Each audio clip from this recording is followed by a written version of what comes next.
everyone. Just after Hannah's birthday at the end of January, I made a film about our termite invasion journey so far.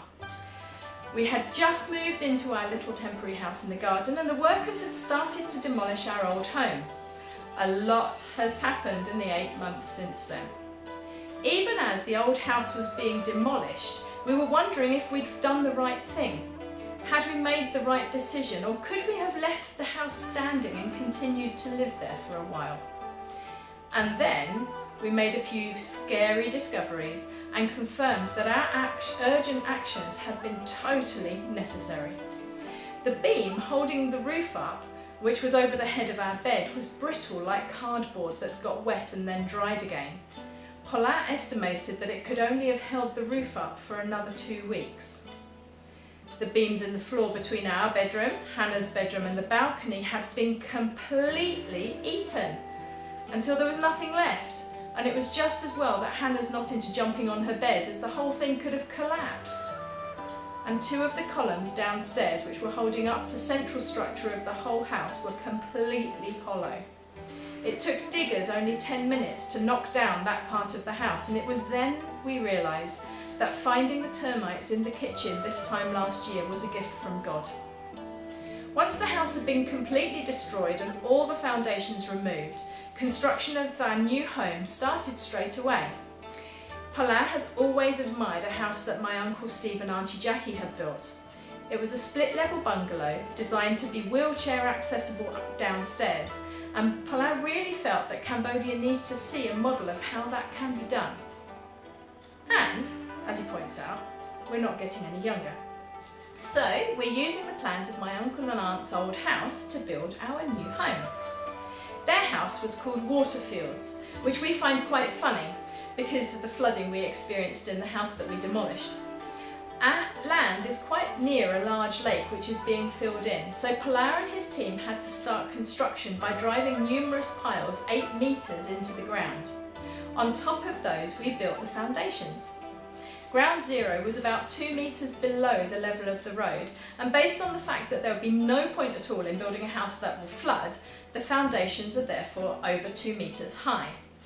Built into the foundations are anti-termite measures, including a system of underground pipes to feed anti-termite chemicals into the ground beneath the house and termite-proof sheeting below the concrete slab. After the foundations were laid, beams and columns were completed for the first floor, closely followed by the laying of the first floor slab. There will be a couple of rooms in our roof where our Cambodian daughters will be and where you would sleep if you visited us. Last week the team made the concrete roof structure, and today the team is taking out the scaffolding poles that were fitted throughout the ground floor to support the first floor slab as it went in. All we've done in the new house so far is a testimony to the faithfulness of God and the generosity of His people. And we want to praise Him and thank our brothers and sisters all over the world who have helped us. Paulin and the team will be putting the roof on next. After that, the construction funds will all have been spent.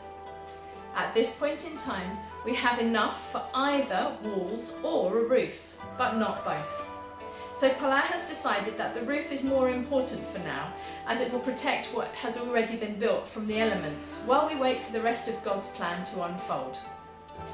You will be able to tell from all this that Paulin is very busy with the construction of our new home, not just overseeing the building work, but actually doing some of the work himself. So he hasn't been able to take on any other work.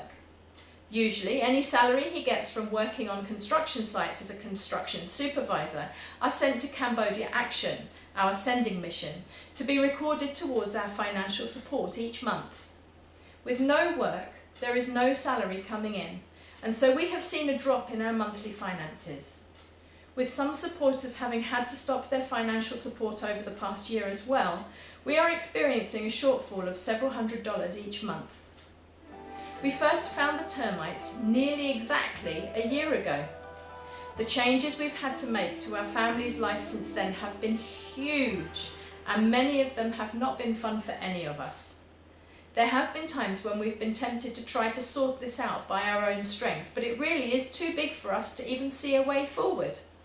So in all these challenges, we try our best to trust that God still has everything under control, and have faith that He will work according to His promises. It's very easy to say, trust in the Lord with all your heart, lean not on your own understanding, but a very different thing when you have no choice but to live by it.